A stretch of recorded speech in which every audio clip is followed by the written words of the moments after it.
News at 9, your local news leader. Good evening, I'm Taylor Chase. We begin tonight with an update on a fire just outside of Helena. Our Alyssa Flores joins us live from the Montana City Fire Department, where a public information meeting just took place. Alyssa, what's the latest? Thanks, Ted. The nation's focus remains on Texas as the flooding from Hurricane Harvey continues, but understanding the full extent of the damage can be difficult to do here in Montana, a landlocked state 1,800 miles from Houston. We have full fire coverage for you tonight as well, but first we're talking budget. Legislators left Helena in April after having passed a $4 billion fiscal plan, but now revenues have come in $75 million under what was projected, meaning cuts to the agencies across the board.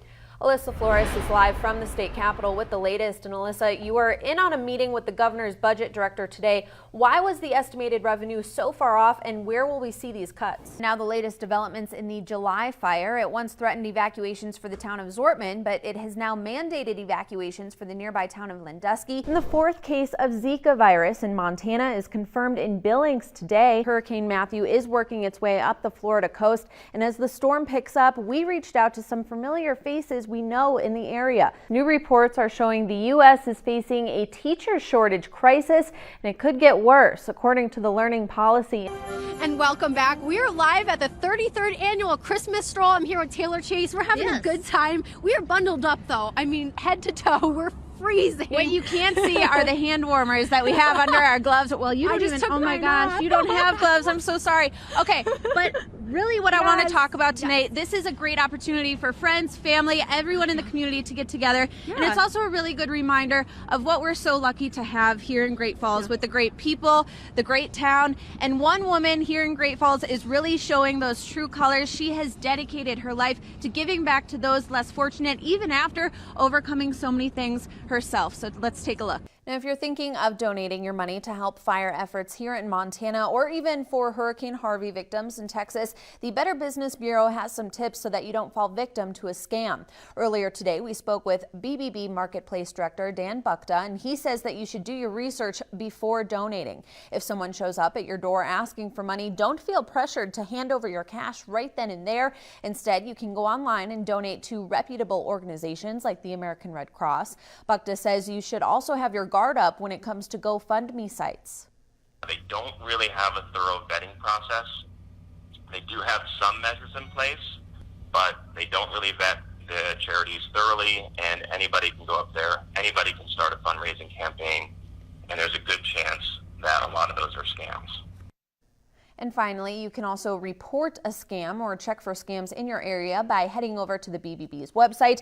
We have those details on our own website, KFBB.com. Now we begin our hometown proud coverage, starting off with our team right here in Great Falls at Montana's Expo Park. Taylor, you have been quite the busy bee today, working on a very unique story.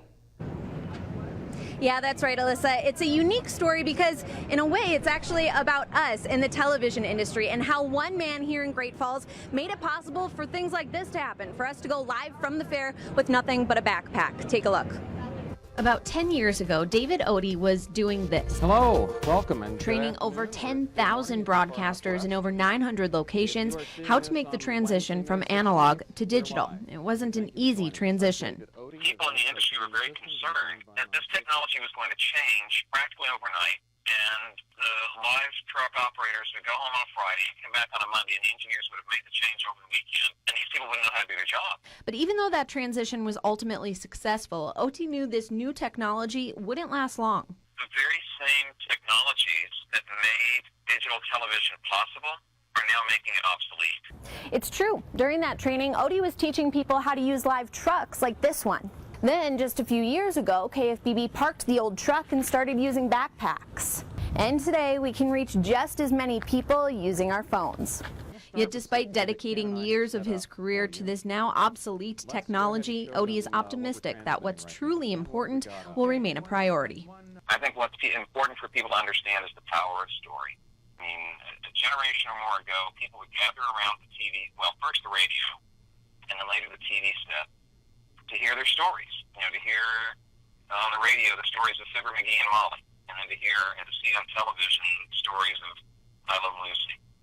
And it's those stories that we as broadcasters are honored and excited to share, regardless of how we do it. All right, and one more note for you, actually. David shared with me that he and his wife don't even own a flat screen TV. In fact, they barely watch TV at all. When they are interested in watching a program, they stream it on Netflix. So, David, thank you once again for sharing your story with me. All right, switching gears now, I am here with Kim Lander with Montana Expo Park to talk about the fair. Montana State Fair. Special coverage tonight. There's a new crop hitting Montana's farms. It's called industrial hemp. I spent part of the day yesterday out on the farm with the man who helped bring the seed to Big Sky Country. And while the plant is finally close to harvest, farmers I spoke with say it wasn't an easy process.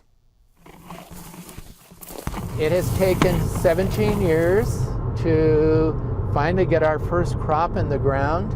In 2001, industrial hemp became legal to grow in Montana, and considering it's one of the fastest growing crops around, it's amazing how long it took to actually be planted in Montana soil.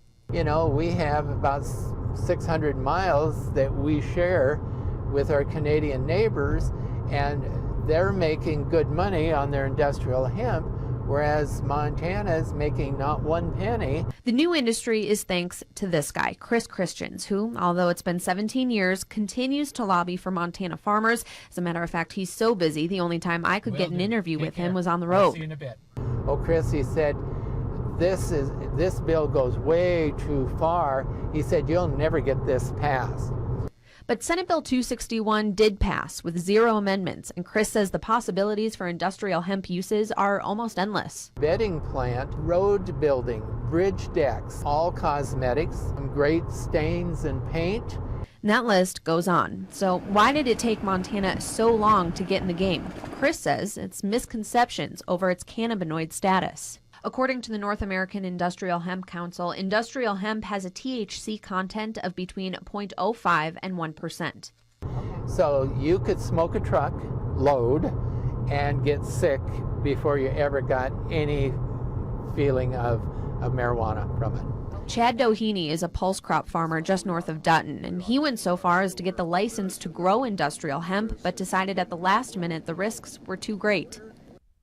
There's just not enough info or consistency in what people say about it yet. I talked to insurance companies that weren't certain if they wanted to insure you at all if you had hemp. It seems like a real easy way to lose your farm. But now, 10 different farmers in Montana are growing hemp, and so far, they report the crop is looking incredible. Chris isn't surprised and is already looking towards the future. We need to be thinking about other uses of diverse crops that can allow these small towns and the people who live in those communities to survive. Reporting in Dutton, I'm Taylor Chase. Now, harvesting season for Montana's hemp crop will be any day now. In Canada, they tend to harvest their hemp in late September, and Chris says we usually run about a month or two ahead of them. Thanks, Melinda. Last year, I introduced you to Dan McIntyre, a resident of Conrad who had spent tens of thousands of dollars cleaning a rental property to comply with the state's meth contamination laws. Last night, I heard from Dan, only to find out that the program he was spending all that money on has been eliminated due to budget cuts. Dan is now threatening to sue the state. Countless numbers of people will be losing their jobs, and even more completely innocent residents in Montana could be exposed to deadly levels of meth contamination without even knowing it. I don't know what we were thinking by doing this.